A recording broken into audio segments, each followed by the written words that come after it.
Bersyukur kepada Allah dengan memperbanyak mengucapkan alhamdulillah, berselawat kepada baginda Rasulullah Muhammad sallallahu alaihi wasallam dengan memperbanyak mengucapkan Allahumma salli ala sayyidina Muhammad wa ala ali sayyidina Muhammad. Jamaah tarwih yang insyaallah dimuliakan oleh Allah,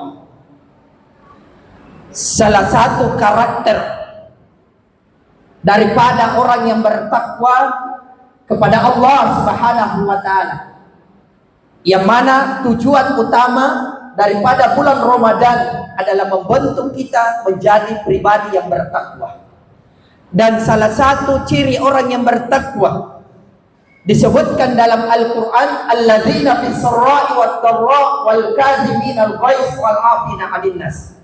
Di awal cirinya adalah orang yang senantiasa membelanjakan hartanya di jalan Allah, baik secara lapang maupun secara sempit. Dalam artian baik ketika banyak rezekinya maupun sedikit rezekinya. Alhamdulillah, Ramadan datang membentuk diri kita untuk senantiasa menjadi pribadi yang senantiasa memberi. Oleh karena itu Rasulullah sallallahu alaihi wasallam memberikan kabar gembira kepada kita semua. Siapa yang senantiasa memberi, maka dia adalah bagian daripada orang yang akan dirindukan surganya Allah Subhanahu wa taala. Dan bulan ini hampir seluruh kegiatan amaliyah yang kita lakukan itu bersentuhan dengan hadis Rasulullah sallallahu alaihi wasallam. Al-jannatu mustaqatu arba'ati nafar. Surga itu rindu kepada 4 golongan manusia. Yang pertama adalah tali'ul Quran, adalah mereka yang senantiasa membaca Al-Quran, berinteraksi dengan Al-Quran. Alhamdulillah, bulan Ramadan datang mendidik kita, memberikan spirit yang melebihi dari spirit hari-hari biasanya. Biasanya di luar bulan Ramadan jarang kita bersentuhan dengan Al-Quran. Tapi begitu kita memasuki bulan Ramadan, Masya Allah, semangat kita untuk membaca Al-Quran itu berlipat-lipat. Yang kedua adalah wamuta'imul jian, adalah mereka yang senantiasa memberi, membelanjakan harta, berinfak, bersedekah. Masya Allah, ibu-ibu, di bulan Ramadan ini pahala dilipat gandakan oleh Allah Subhanahu wa taala. Ibu-ibu bisa bersedekah, walaupun hanya di dalam rumah bisa bersedekah. Kenapa? Rasulullah sallallahu alaihi wasallam bersabda, seorang istri yang menyiapkan menu berbuka puasa atau menyiapkan minuman berbuka puasa untuk suaminya, maka dia dicatat sebagai sedekah, dan itu pahalanya sama dengan 1 tahun dia berpuasa. Hanya ibu-ibu yang mendapatkan kedudukan seperti itu di mata Rasulullah sallallahu alaihi wasallam. Bayangkan ibu, 1 tetes diminum suamita, anakta di rumah, 1 tetes teh dijadikan berbuka puasa, pahalanya sama dengan kita berpuasa 1 tahun. Bagaimana kalau 1 gentong dibikin teh, bikin es teh sebanyak-banyaknya, 1 jumbo, lalu suruh habisi sama suamita. Kenapa banyak sekali, Bu? Supaya banyak mendapat pahala, biar sampai 10 tahun. Oleh karena itu, bulan Ramadan datang mendidik kita ini, mari kita gunakan sebaik-baiknya untuk beramal kebaikan, memperbanyak amal di dalamnya. Karena Rasulullah berkata, ada orang yang beruntung mendapati bulan Ramadan, tapi ada orang yang sangat merugi mendapati bulan Ramadan. Siapakah yang mereka beruntung? Adalah mereka yang mengisi hari-harinya di bulan Ramadan untuk beramal. Mereka yang mengisi malam-malam Ramadannya untuk mendekatkan diri kepada Allah Subhanahu wa taala. Lalu siapa mereka yang merugi? Adalah mereka yang mendapati bulan Ramadan, tetapi dia menggunakan bulan Ramadan sama dengan bulan-bulan biasanya. Di dalamnya dia tidak gunakan untuk memperbanyak ibadah. Di dalamnya dia tidak gunakan untuk memperbanyak amal soleh. Malah dia hanya gunakan bulan Ramadan sebagai bulan untuk bersantai-santai.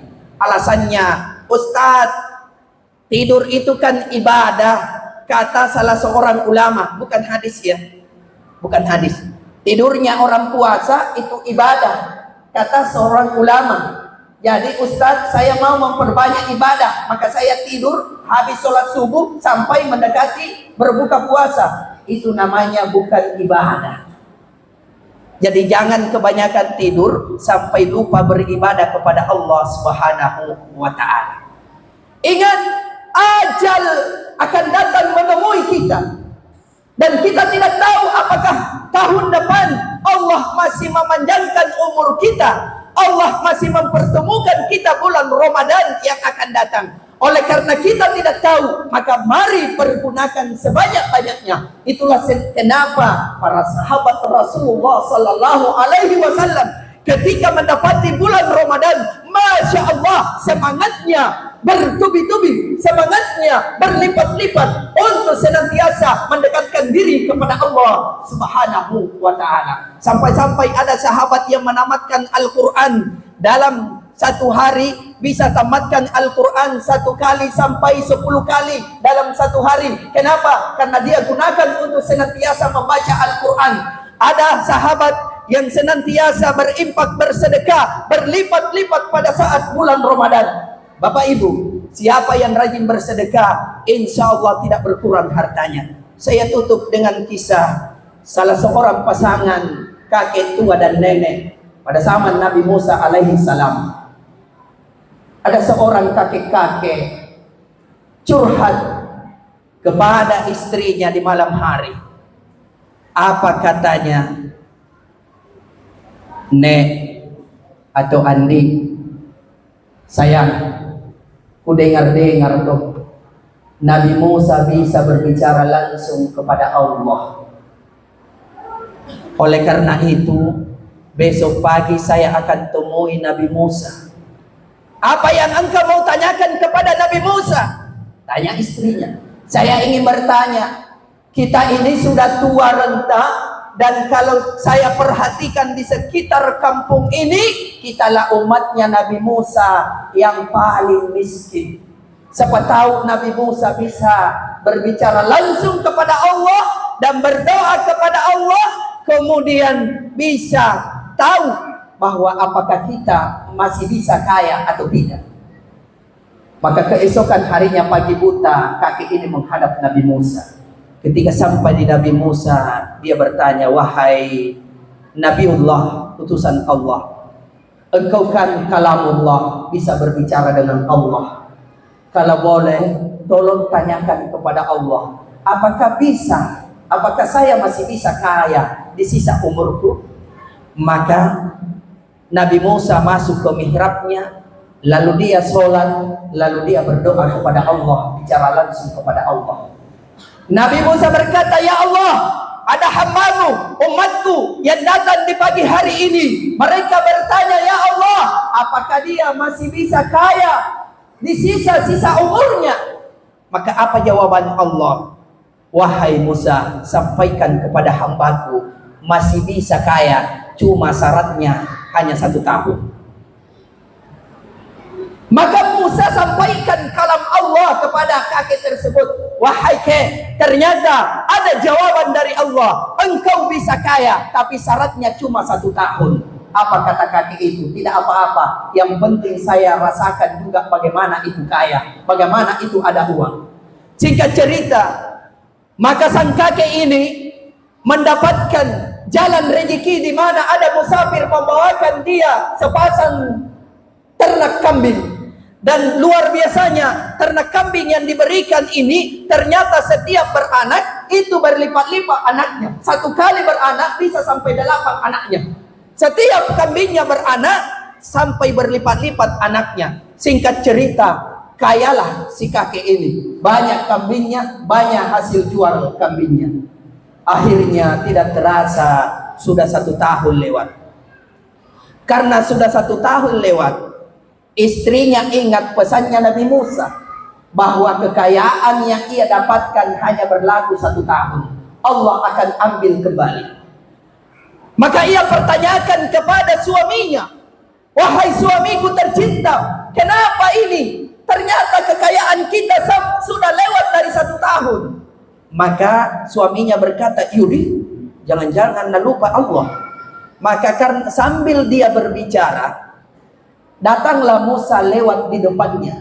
Lalu dia perhatikan ternyata orang yang kakek ini yang janjinya Allah hanya 1 tahun bisa kaya, ternyata dia dapati ternyata banyak sekali kambingnya. Sampai-sampai dia saksikan transaksi penjualan kambingnya. Singkat cerita, pulanglah Nabi Musa masuk ke mihrabnya kembali lalu berkata, "Ya Allah, ada janjimu yang engkau lupa." Rupanya ada janjimu ya Allah yang engkau lupa. Allah bertanya, "Wahai Musa, apa janjiku yang aku lupa?" Ternyata ada hambamu yang engkau janjikan 1 tahun dia kaya, ternyata dia masih kaya-kaya sampai saat ini. Apa rahasianya kekayaannya lewat? Ternyata jemaah sekalian, apa jawaban Allah? "Wahai Musa, sampaikan kepada hambaku, aku malu kalau aku tarik kekayaan itu kembali yang aku berikan kepadanya." Kenapa malu ya Allah? Karena rupanya kakek itu setiap dia transaksi keuangan, dia sumbangkan hasil penjualan kambingnya. Bahkan setiap bulan dia potong kambing, lalu dia bagi-bagikan daging kambingnya kepada orang-orang di sekitarnya. Oleh karena itu sampaikan Musa, rezeki yang aku titipkan kepadanya itu tidak akan aku tarik, karena rupanya tangannya dia jadikan untuk perpanjangan tanganku untuk menolong hamba-hambaku yang lain. Maka rezeki yang aku berikan kepadanya itu akan abadi selamanya. Masya Allah. Itulah kenapa Bapak Ibu sekalian, Rasulullah ingatkan kita, "Man sodokatin min malin bal yasdad, bal yasdad, bal yasdad." Siapa yang bersedekah tidak berkurang hartanya, melainkan bertambah, bertambah, bertambah, bahkan akan dilipat gandakan oleh Allah Subhanahu wa ta'ala, sebagaimana dipertegas dalam surah Al-Baqarah, "Mazalul ladzina yunfikuna amwalahum fi sabilillah kamasali habbatin ambatat sab'a sanabila fi kulli sumbulatin mi'atu habbah wallahu yudaifu liman yasha wallahu wasi'un alim." Siapa yang membelanjakan hartanya di jalan Allah, maka Allah lipat gandakan seperti dia menanam 1 biji, kemudian biji itu tumbuh bercabang 7, lalu setiap cabang berbuah 100.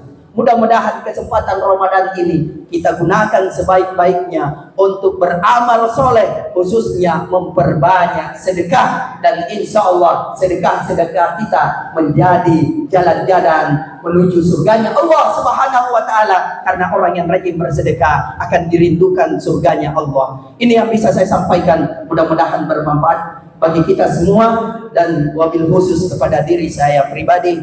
Tapi insya Allah ceramah kita pada malam hari ini akan tayang kembali di YouTube. Ya, ikuti, follow channel YouTube saya, nama channelnya Syamsir 8 Channel. Jangan lupa bantu subscribe, like, and share. Mudah-mudahan itu menjadi amal jariah karena turut mengembangkan channel ini. Sedekah teringan, sedekah yang paling ringan adalah pencet subscribe saja. Terima kasih. Wallahu muwaffiq ila aqwamit thariq. Assalamualaikum warahmatullahi wabarakatuh.